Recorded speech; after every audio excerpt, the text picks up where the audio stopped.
Good evening बच्चों। आज हम लोग क्वेश्चन नंबर 7.10 करेंगे, जिसमें कहता है radio can tune over the frequency range of portion megawatt broadcast band 800 kilohertz to 1200 kilohertz.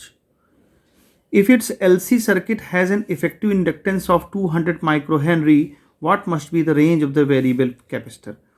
यानी कि अगर फ्रीक्वेंसी हमारी 800 किलो हर्ट्ज से 1200 किलो हर्ट्ज के बीच में अगर ट्यून होती है तो उस वक्त उसकी कैपेसिटेंस की वैल्यू क्या होगी। यानी कि ये F1 से F2 के बीच में वेरी कर रही है, ऐसा समझिए आप।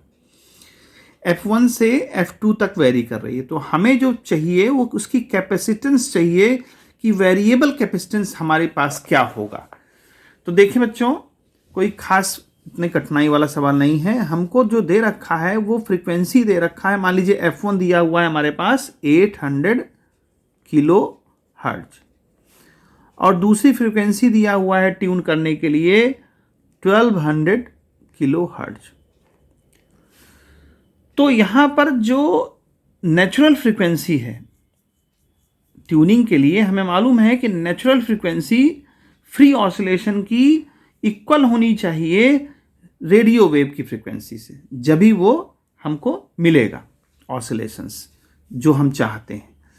तो यहाँ पर जो फ्रीक्वेंसी हमको दे रखी है वो दिया हुआ है 800 और यहाँ दिया है 1200। तो हमें चूंकि मालूम है कि रेजोनेंट फ्रीक्वेंसी में हम लोग जो फार्मूला लगाते हैं वही ये फार्मूला लगाते हैं √LC।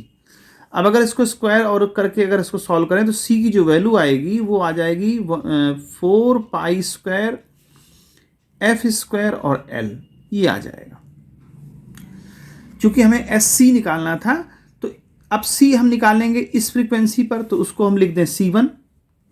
तो C1 अगर हो जाएगा तो 1/4 पाई की वैल्यू 3.14 का होल स्क्वायर करें और F की वैल्यू रखें 800 किलो। किलो का मतलब हो जाएगा 10 पावर 3 और 10 पावर 3 हो जाएगा और यहाँ पर उसका स्क्वायर करना पड़ेगा। और इंडक्टर की वैल्यू हमें दे रखी है क्वेश्चन में, दिया हुआ है हमें 200 माइक्रो हेनरी। तो 200 का मतलब हो जाएगा 200 इंटू 10 पावर -6, ये हमें दिया हुआ है। अब इसको सॉल्व करेंगे तो सॉल्व करने के बाद ये लगभग आ जाएगा 197.7 पिकोफैरेड। इसको सॉल्व करेंगे तो ये आ जाएगा। C1 की वैल्यू ये हो गई।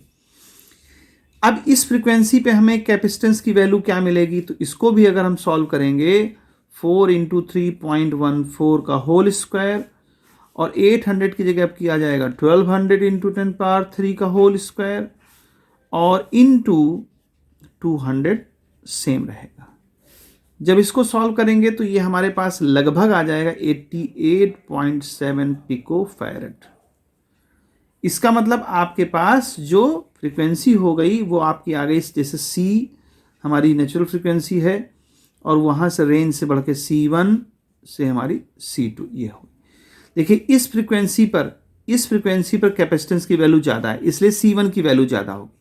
यहाँ पर F1 की वैल्यू F2 की वैल्यू ज़्यादा थी, ऐसे आप कह सकते हैं। यहाँ F2 की वैल्यू ज़्यादा थी, लेकिन जैसे ही आप इसमें कैपेसिटी निकालेंगे तो वहाँ F2 की वैल्यू लेस हो जाएगी, यानी C2 जो कैपेसिटर उसका जो आएगा वो C2 कम हो जाएगा। तो ये इसका आंसर होगा। ठीक है बच्चों, गुड बाय।